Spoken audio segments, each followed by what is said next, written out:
In this week's video, I'm saying something that I've wanted to say for a good while now.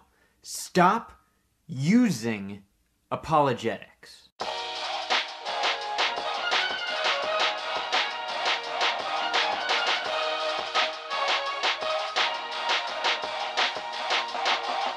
What's up, everybody? I'm Josh, and welcome to Christian Sophistry, taking apologetics to the next level. And if this is your first time here and you want to engage in this conversation, go ahead and think about hitting that subscribe button down below and the bell notification so you don't miss anything. Okay, so apologetics used to be cool, like way back before I was even a Christian. But something happened in the 90s when postmodernism started heavily influencing the Western culture's thought. Maybe people stopped caring about what made sense. Maybe engaging with people and reasoning with people just stopped working.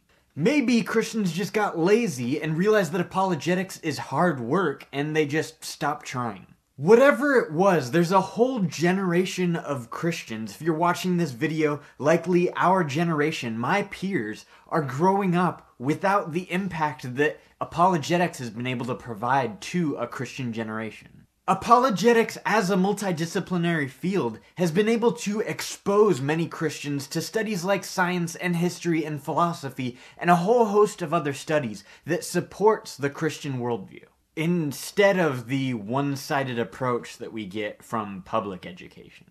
A lot of people, both inside and outside of the church, have been so deeply influenced by postmodernism that a lot of us just don't even care about reason anymore. But there are still a lot of atheists that do care about reason. And most of the time, I find that atheists don't really care if you make a rationally informed decision so much as they care if you make their decision.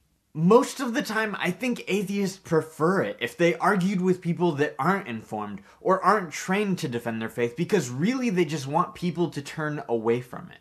And when I say that, I don't mean to demonize atheists. A lot of them actually believe what they believe and think that they're making the world a better place by convincing people out of their faith. And I do think that it's an issue that really it's working, but what I think the real issue is why it's working.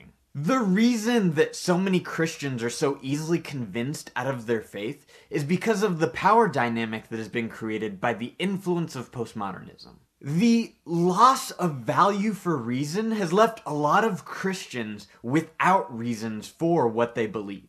And atheism's disregard for the Christian's lack of reason, while themselves having the appearance of valuing reason, gives people something that they were lacking when they identified as a Christian. What bothers me is that so many Christians turned away from Christianity because it didn't provide for them the answers when it could have.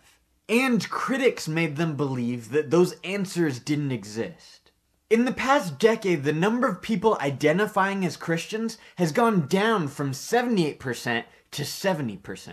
But this video actually isn't about the lack of apologetics in the world. This video is about a bad practice of apologetics that discourages people from even trying at all. I think there are a lot of habits in apologetics today and apologetics even before postmodernism came into picture. I think for a long time there's been a perceived textbook approach to apologetics. A lot of us have convinced ourselves that if we memorize the arguments that we get from all these big famous apologists and then expect exact responses where those arguments would work, then we would have fulfilled the role of apologetics.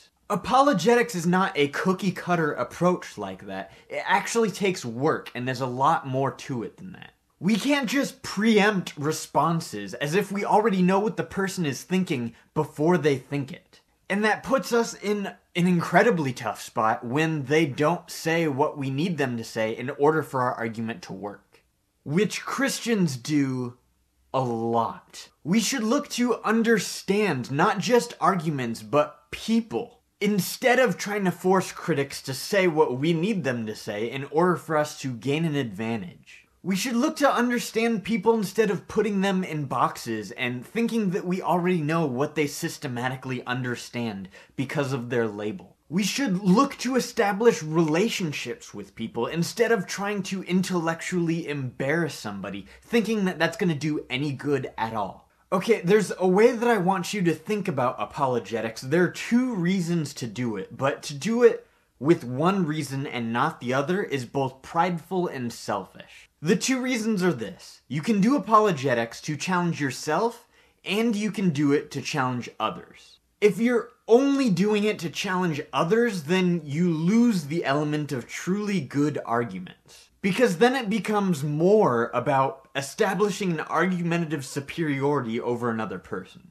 I think this is where we got the cookie cutter approach from, because we thought that it would be easy if we just memorized a bunch of stuff. Ultimately, it becomes more of a contest if we think of it with just this reason in mind. Now, if you're doing apologetics just to challenge yourself, then you are keeping life-giving information to yourself, hoarding it only to satisfy your own desire to keep your self-confidence alive. I think by focusing on this reason by itself, it's a little self-defeating, because by not engaging with other people, you're really not challenging yourself at all. You have to be able to have the pride to believe that your skills as a reasoning unit is so perfect without having had the mechanism that perfects it, like engaging with people and being wrong. The only real way to get good at apologetics and engaging with other people is to be wrong and then figure out what happened later. I think we have to have both of these reasons in order to practice apologetics in a healthy and God-glorifying way.